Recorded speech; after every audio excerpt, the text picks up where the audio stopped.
क्या आपको पता है च्युइंगम हमारे लिए इतने कमाल की चीज़ है कि इसको चबाते चबाते जब हम प्याज काटेंगे तो आँखों से आंसू नहीं आएंगे। मगर आंसू आते क्यों हैं दोस्तों? प्याज काटने के दौरान एक केमिकल रिएक्शन होता है और एक गैस निकलती है और यह गैस पानी के संपर्क में आते ही एसिड बन जाता है। इसी वजह से हमारी आँखों में जलन होने लगती है। मगर अब आप सोच रहे होंगे कि च्युइंगम में ऐसा क्या है जिसकी वजह से आँखों में आंसू नहीं आएंगे। आपकी जानकारी के लिए बता दूं कि च्युइंगम में एंटीऑक्सीडेंट गुण होते हैं जो हमारी आँखों की लेक्राइमल ग्लैंड को उत्तेजित होने से रोकता है। इसीलिए प्याज काटते समय च्युइंगम चबाने से आँखों में आंसू नहीं आते। इस संसार में आए दिन कुछ ना कुछ ऐसी रहस्यमयी घटनाएं घटित होती रहती है कि जिनका कारण ढूंढने में साइंटिस्टों को भी पसीना आ जाता है। ऐसी ही कुछ घटनाएं पिछले 8-10 साल से कजाकिस्तान के कलाची गांव में हो रही है। ये गांव एक बंद हो चुकी यूरेनियम की खदान के पास स्थित है। यह गांव पिछले 8-10 साल से रहस्यमयी बीमारियों से पीड़ित है और वह बीमारी है नींद की बीमारी। इस बीमारी से पीड़ित व्यक्ति को कहीं भी नींद आ जाती है और नींद कुछ घंटों से लेकर महीनों तक आती है। क्यों दोस्तों, है ना एक ये अजीब।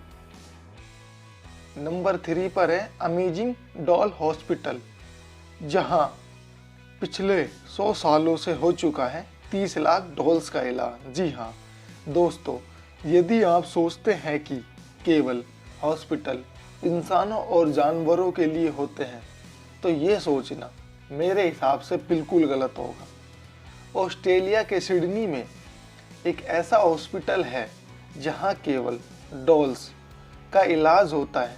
खराब को रिपेयर करके नया बनाया जाता है। पिछले 101 सालों में यहाँ लाखों डॉल्स का इलाज हो चुका है। इसकी शुरुआत 1913 में हैरोल्ड चैपमैन ने की थी। क्यों दोस्तों, है ना बिल्कुल अमेजिंग चीज़। संसार में इंसानों का छोटा या बड़ा होना एक नॉर्मल बात है। सामान्य तौर पर हर 20,000 इंसानों में से एक इंसान बौना होता है। मतलब आबादी का बहुत कम, लगभग 0.005%। लेकिन चीन के सिचुआन प्रांत के दूर दराज इलाके में मौजूद गांव यांगसी की कहानी अलग ही है। इस गांव की लगभग 50% आबादी बौनी है। मतलब 80 में से 36 लोगों की लंबाई मात्र 2 फुट 1 इंच से लेकर 3 फुट 10 इंच तक है। हालांकि इतनी बड़ी तादाद में लोगों के बौने होने के पीछे क्या रहस्य है, इसका पता वैज्ञानिक पिछले 60 सालों से लगा रहे हैं। इस दुनिया में बड़ा क्राइम करने वाले लोगों को ज़्यादातर फांसी की सज़ा सुनाई जाती है। ख़ास तौर पर हमारे देश भारत में फांसी की सज़ा ही दी जाती है। मगर आपने देखा होगा जब कोई भी जज किसी व्यक्ति को फांसी की सज़ा देता है तो वह सज़ा सुनाने के बाद उस पेन की नींव को तोड़ देता है। क्या आपने कभी सोचा है ऐसा क्यों करता है वो? क्योंकि इस पेन से किसी का जीवन खत्म हुआ है, इसलिए इस पेन का दोबारा प्रयोग नहीं किया जा सकता। पेन की नींव तोड़ने के बाद खुद जज को भी ये अधिकार नहीं होता कि इस फैसले को वो बदल सके या उसकी समीक्षा कर सके। कभी कभी हमारे साथ ऐसा ज़रूर होता है कि हम दूसरों के लिए जाल बुनते हैं और उसमें खुद ही फंस जाते हैं। मगर मकड़ी, जी हाँ मकड़ी, कभी भी अपने जाल में नहीं फंसती। क्योंकि आपने अक्सर देखा होगा मकड़ी अपने लिए जाल बुनती है मगर उसमें हमेशा दूसरे जानवर फंसते हैं। सच ये है कि मकड़ियों के पास ऑयल ग्लैंड्स नामक ग्रंथियां नहीं होती। मकड़ी का पूरा जाल कभी भी चिपकने वाला नहीं होता।